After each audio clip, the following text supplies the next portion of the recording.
Hello students, welcome to another lecture.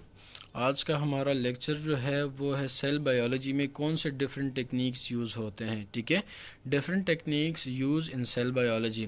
तो techniques तो हमारे पास बहुत सारे हैं, तो चले हम शुरू करते हैं।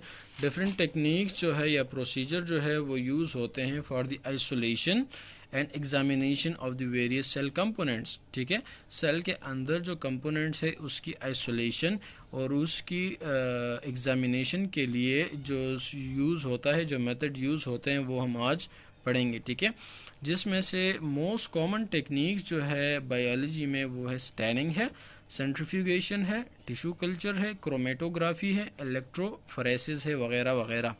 ठीक है, तो चलो हम शुरू करते हैं स्टैनिंग को। स्टैनिंग मीन्स कलराइजेशन और डाई। किसी भी सेल के हिस्से को कलर करना या उसको डाई करने को हम कहते हैं कि इसको स्टैनिंग है। डिफिनीशन हम देखते हैं। Staining is the process in which cell और tissue is colourised with particular stain for identification या फॉर आइडेंटिफिकेशन और स्टडी। ठीक है, तो स्टैनिंग वो टेक्निक है, सेल बायोलॉजी का वो टेक्निक है जिसमें हम सेल के किसी भी हिस्से को कलर के ज़रिए या कोई ख़ास केमिकल के ज़रिए हम उसको कलर देते हैं या हम उसको डाई करते हैं ताकि हम उसको इजीली स्टडी कर सकें। ठीक है, तो इम्पोर्टेंस क्या है, स्टैनिंग की इम्पोर्टेंस क्या है। Most of the biological structures, organelles, cell microorganisms are transported, so the staining techniques are transparent. So the staining technique is used to obtain contrast between different structure of the cell. ठीक है, cell के अंदर ज़्यादातर जो organelles है वो transparent है, उनका कोई स्पेसिफिक कलर नहीं होता, तो वो जो है माइक्रोस्कोप के नीचे से वो प्रॉपर क्लियर नज़र नहीं आते। ठीक है, क्लियर नज़र नहीं आते, तो इसलिए हम उसको क्या करते हैं, हम उसको स्टेन करते हैं, हम उसको कलर देते हैं।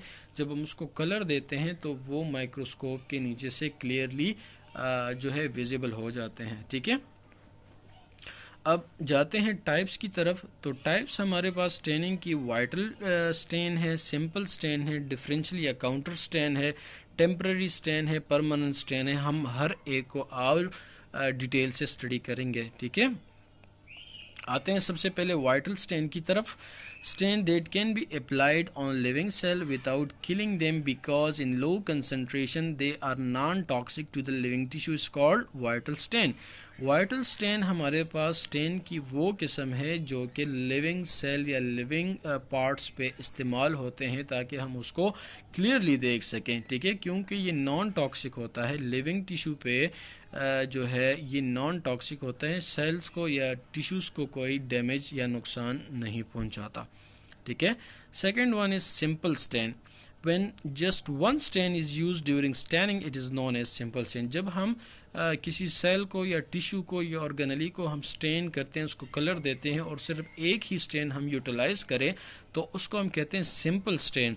While on the other end जो हमारे पास है डिफरेंशियल या काउंटर स्टेन है, इसमें हम दो स्टेन्स का इस्तेमाल करते हैं। तो चलिए पढ़ते हैं। When two stains are used simultaneously in the same process, the second stain is called counter stain. ठीक है, एक ही टाइम पे जब हम दो स्टेन्स को यूज़ करते हैं तो उसको हम कहते हैं कि ये हमारे पास काउंटर स्टेन है। ठीक है, फोर्थ जो टाइप है वो हमारे पास टेम्पररी स्टेन है। टेम्पररी स्टेन्स वो स्टेन है जिसको इजीली हम रिमूव कर सकते हैं। ठीक है, इसको हम कहते हैं टेम्पररी स्टेन। एग्जाम्पल जो है आयोडीन सोल्यूशन है which is a blue black in colour which is use for the starch colouration. ठीक है, स्टार्च को हम कलर करते हैं with the help of iodine solution and it is a temporary solution. Fifth one जो है वो है permanent stain. Stain which can not be remove from the tissue after use is known as permanent stain. वो stain जिसको हम remove ना कर सकते हों और जो परमानेंटली अपना इफेक्ट छोड़ते हों तो उसको हम कहते हैं कि ये परमानेंट स्टेन है। एग्जाम्पल इसका है मिथाइलिन ब्लू एंड सफरानीन।